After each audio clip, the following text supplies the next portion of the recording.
taki ai singa, pea halani ke hopo ai mahina. Pea na e tapa aho e uhila, tu e umata i he olita. Koe whakamo oni me a mahuinga,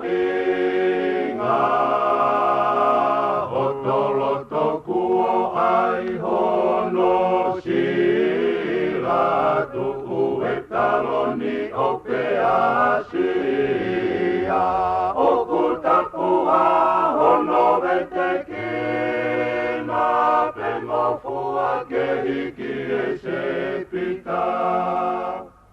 He kolope, he takai e he maile, foki mai, ai lupe moe onile, koe taha e ni oi whakamo oni, ai whai mana ko oe whiohi, pea o kuongo ki he atamai.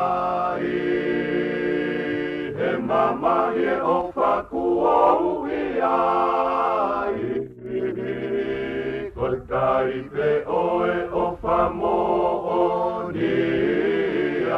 he na ati e hina ala pasita, maloi e o wha o tatau moe mate, he i kaita o fi e Hawaii ta whee.